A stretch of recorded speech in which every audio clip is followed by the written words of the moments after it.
मोहतरम सामीन ग्रामी कदर, पिछली वीडियो के अंदर मैंने सैयदना अय्यूब अलैहिस्सलाम के हवाले से 4 बातें आपके सामने जिक्र की थी। सैयदना अय्यूब अलैहिस्सलाम पर अल्लाह की नेमतें, सैयदना अय्यूब अलैहिस्सलाम पर आजमाइश और उनका सब्र, फिर अल्लाह ने उस सब्र पर उनको अजर अता किया। आज मज़ीद कुछ उनके बारे में गुफ्तगू करेंगे कि सैयदना अय्यूब अलैहिस्सलाम पर आजमाइश क्यों आई। अस्सलाम वालेकुम, आप देख रहे हैं सौत मुस्तफ़ा। मेरे चैनल को सब्सक्राइब कर दें और बेल आइकन के बटन को प्रेस कर दें ताकि आने वाली हर वीडियो आप तक आसानी तक पहुंच सके। सैयदना अय्यूब अलैहिस्सलाम पर आने वाली मुसीबतों, दुखों, तकालीफ और रंजो अलम से ये हकीकत और ये बात वाज़ेह हो गई और साबित हो गई कि अल्लाह के बंदों में से जिस बंदे को अल्लाह ताला के साथ जिस कदर कुर्ब, नज़दीकी और ताल्लुक होता है, उसी निस्बत से वो बंदा आजमाया जाता है और मसाइब और तकालीफ की भट्टी में तपाया जाता है। और जब वो बंदा इन मसाइब और इन परेशानियों में सब्र से काम लेता है और इस्तिकामत दिखाता और शुक्र का जज्बा अपनाता है, तो फिर वही मसाइब उस बंदे के दराजात की रिफ़ात और बुलंदी और अज़मतों का ज़रिया और सबब बन जाते हैं। इसी हकीकत और इसी मज़मून को इमामुल अंबिया सल्लल्लाहु अलैहि वसल्लम ने इन खूबसूरत अल्फाज में बयान फरमाया, जिन्हें हज़रत साद बिन वक़ास रज़ी अल्लाह ताला अन्हो ने नकल फरमाया। अशद्दुन नासी बलाइल अंबियाई सुम्मा सालिहूना सुम्मल अमसालु फल अमसालु। लोगों में सबसे ज़्यादा मसाइब में अंबिया कराम मुब्तला होते हैं, फिर सालिहीन, फिर हस्ब मरातब जो इनके करीब हुआ और जो उनके करीब हुआ। आगे फरमाया, इंसान अपनी दीनदारी के एतबार से मसाइब में मुब्तला होता है। अगर इंसान अपने दीन में पुख्ता हो तो इस पर मसाइब भी सख्त आते हैं। नबी अकरम सल्लल्लाहु अलैहि वसल्लम का एक और इरशाद गिरामी इस सिलसिले में समाअत फरमाइए। इस इरशाद को उम्मुल मोमिनीन सैयदा आयशा सिद्दीक़ा कायनात रज़ी अल्लाह ताला अन्हा रिवायत करती हैं। मुसलमान को एक कांटा चुभे या उससे ज़्यादा कोई तकलीफ़ हो, अल्लाह ताला उस तकलीफ़ की वजह से उस बंदे का एक गुनाह मिटा देते हैं और इसका एक दर्जा बुलंद कर देते हैं। सैयदना अय्यूब अलैहिस्सलाम को बीमारी कौन सी थी?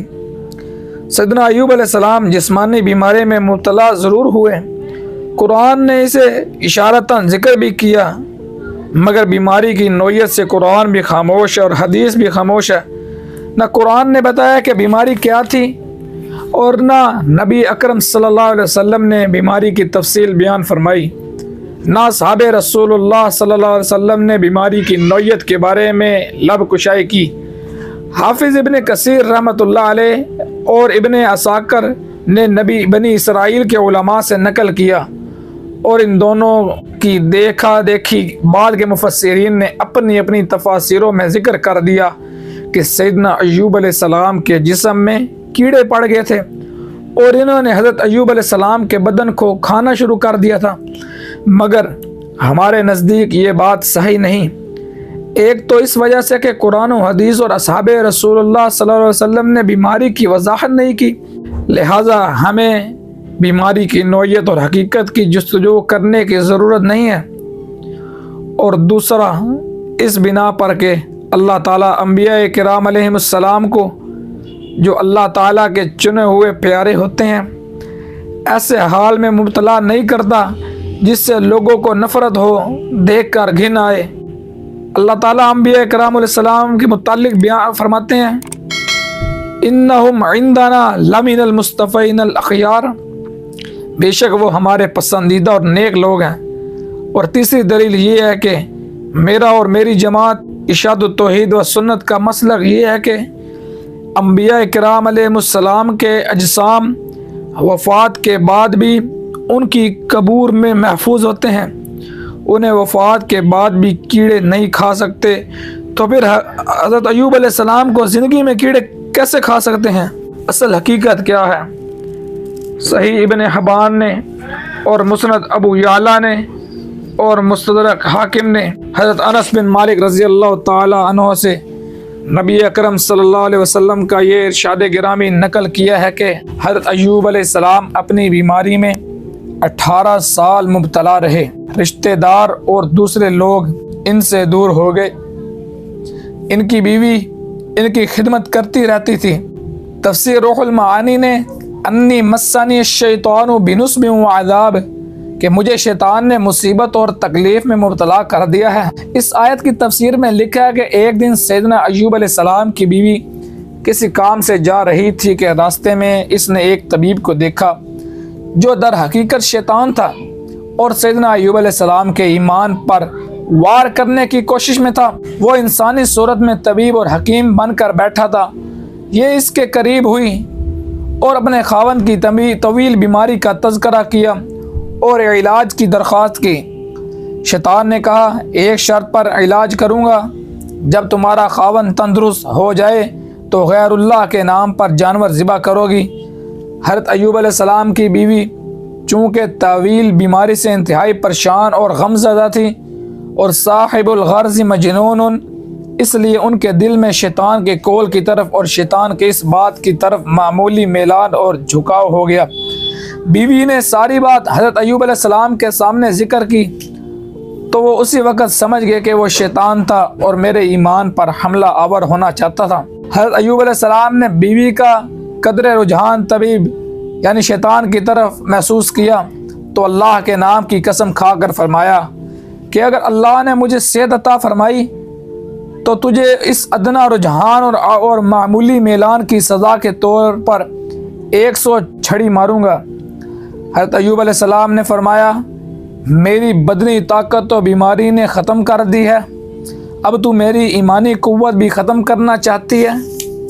बीवी ने कहा, फिर अपने मौला और मालिक के सामने शिफा की दरख्वास्त पेश कीजिए ना। इससे पहले हज़रत अय्यूब अलैहिस्सलाम शिफा की दरख्वास्त इसलिए नहीं करते थे कि कहीं बेसब्री और नाशुक्री के ज़ुमरे में ना आ जाएं और अल्लाह मेरी दरख्वास्त और दुआ के जवाब में फ़रमाए, मेरे प्यारे पैगंबर, अभी तुमने इतने दुख तो नहीं देखे जितने सुख देख चुके हो, मगर आज तो हद हो गई है कि शैतान ने आखिरी जाल बिछा दिया। आज साबिर और शाकिर पैगंबर ने बड़े अजीब और अहसन अंदाज में बड़ी आजिज़ी और इंकिसारे से दुआ की, अन्नी मस्सानी ज़ुर्रु व अंता अरहमुर राहिमीन, मौला मुझे दुख और तकलीफ़ पहुँची है और तू सब रहम करने वालों में से सबसे बढ़कर रहम करने वाला है। सैयदना अय्यूब अलैहिस्सलाम की दुआ की बलागत और हुस्न को ज़रा देखिए कि इन्होंने अपने दुख दर्द तकलीफ़ का हवाला तो दिया मगर हरफ़े मद्दा ज़ुबान पर नहीं लाए, बल्कि उसे अल्लाह की रहमत के सुपुर्द कर दिया। मौला मैंने अपने दुख तेरे आगे पेश कर दिया है और मुआमला तेरी रहमत पर छोड़ दिया है। तू जो कुछ करेगा अपनी शान रहीमी और अपनी रहमत के तकाज़ों के मुताबिक करेगा। यही वो मकाम है जिसको मकाम रज़ा कहते हैं। जो इस अजीम मकाम को पा लेता है इसी को कहा जाता है इरजिई इला रब्बी की राज़ियतम मर्ज़िया। सैयदना अय्यूब अलैहिस्सलाम ने दुआ मांगते हुए कितना प्यारा और तस्लीम व रज़ा से भरपूर जुमला अदा किया, अन्नी मस्सानी ज़ुर, मैं दुख में मुब्तला हो गया हूँ। यूँ नहीं फरमाया कि मौला तूने मुझे दुख में डाल दिया है, हालांकि हकीकत में देखा जाए तो दुख और सुख, राहत और मुसीबत, खुशी और गमी सब अल्लाह ही की तरफ से मुकद्दर होता है। मगर सैयदना अय्यूब अलैहिस्सलाम ने अदब व एहतराम और तस्लीम व रज़ा के तकाज़ों को मरहूज़ रखा और दुख और मुसीबत की निस्बत अल्लाह की तरफ नहीं की। हम दूसरे अम्बिया अलैहिमुस्सलाम को देखते हैं तो ये हद अदब उनमें भी बदरजाए अतम मौजूद पाते हैं। अबुल बशर सैयदना आदम अलैहिस्सलाम ने दुआ करते हुए कहा, रब्बना ज़लमना अनफुसना व इल्लम तग़फिर लना व तरहमना लनकूनन्ना मिनल खासिरीन। इब्राहीम अलैहिस्सलाम ने फरमाया, व इज़ा मरिज़तु फहुव यशफ़ीन। सूरह स्वाद में अल्लाह रब्बुल इज़्ज़त ने सैयदना अय्यूब अलैहिस्सलाम की दुआ को इस तरह जिक्र फरमाया, इज़ नादा रब्बहु अन्नी मस्सनी शैतान बिनुस्बिन व अज़ाब, मौला शैतान ने मुझे सख्त दुख और तकलीफ़ में मुब्तला कर दिया है। सैयदना अय्यूब अलैहिस्सलाम की दुआ में अन्नी मस्सनी शैतान बिनुस्बिन व अज़ाब, इनके जुमलों में उन पर आने वाले मसाइब, दुख, रंजो गम परेशानियाँ, गोया के मुसीबत के दौर और ज़माने की सारी दास्तान आ गई। और फिर अंता अरहमुर राहिमीन, मौला तू तमाम प्यार करने वालों में से ज़्यादा प्यार करने वाला है। ज़रा इस जुमले पर गौर कीजिए, इसमें अल्लाह के हम्दो सना भी हो गई, सब्र और शुक्र का दामन भी नहीं छूटा, तलब और मांगने का हाथ भी दराज हो गया, और इज्जो नियाज और इनकिसारी बंदगी हुजूर की भी हद हो गई। मौला मैं दुखी हूँ, कितने बरसों से दुखी हूँ, सब प्यार करने वाले छूट गए। मौला तुझसे बढ़कर कौन है जो प्यार करने वाला है। तूबा लिअब्दिन तकून मौलाहु, खुशबख्त है वो बंदा जिसका तू दोस्त है। अस्सलामुअलैकुम, आप देख रहे हैं सौते मुस्तफ़ा। अगर आप चैनल पर नए हैं तो बराए करम मेरे चैनल को सब्सक्राइब कर दें और बेल आइकन के बटन को प्रेस कर दें ताकि आने वाली हर वीडियो आप तक आसानी तक पहुंच सके।